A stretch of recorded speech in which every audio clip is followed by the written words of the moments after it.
Assalamualaikum friends, welcome to my YouTube channel. If you like my videos, please subscribe and press bell icon. बिस्मिल्लाहिर्रहमानिर्रहीम।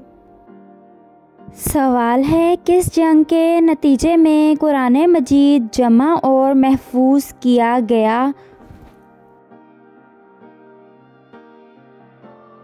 जवाब है जंग यमामा, जो कि हज़रत अबू बकर सदीक रज़ी अल्लाह ताला अन्हु के दौर में लड़ी गई।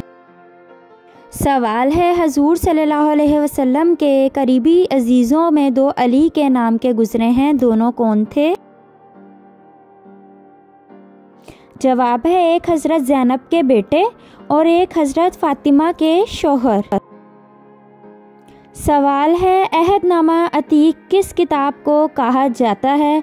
फ्रेंड्स, अगर आपको मेरी वीडियोस अच्छी लगें तो मेरे चैनल को ज़रूर सब्सक्राइब करें और मेरी वीडियोस को आगे शेयर करें। जवाब है तुरात को अहदनामा अतीक कहा जाता है। सवाल है, क़यामत के दिन हिसाब किताब के बाद जानवर कहाँ जाएंगे? If you know please comment in comment box.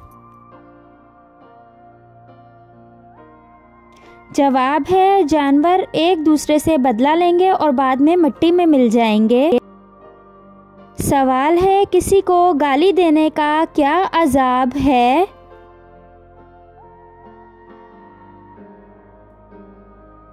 जवाब, हज़रत अली ने फरमाया, गाली चाहे मजाक से दी हो या गुस्से से, तुम्हारी कब्र में एक ऐसा बिच्छू पैदा करती है जिससे एक बार काटने से इंसान 70 हाथ ज़मीन धंस जाता है।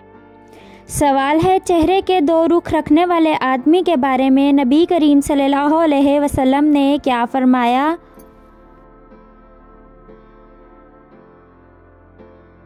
जवाब है नबी करीम सल्लल्लाहु अलैहि वसल्लम ने फरमाया, लोगों में सबसे बुरा आदमी वो है जो दो रुखों वाला है। सवाल है, इंसानी जिस्म के किस हिस्से पर तमाचा मारने की मुमानत है? Friends, please subscribe my channel and share my videos. जवाब है, आप सल्लल्लाहु अलैहि वसल्लम ने फरमाया, जब कोई तुम में से अपने भाई से लड़े तो मुंह पर तमाचा ना मारे। सवाल है, किस दिन लोगों को दोपहर के वक्त आग में डाला जाएगा?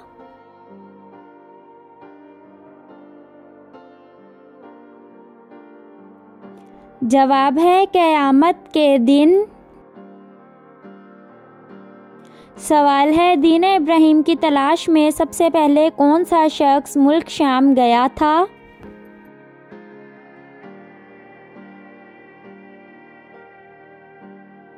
जवाब है ज़ैद बिन उमर दीन इब्राहिम की तलाश में मुल्क शाम गया था।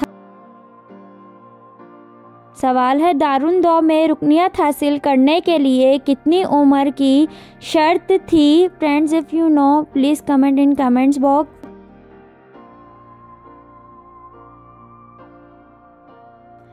जवाब है 40 साल उम्र की शर्त थी।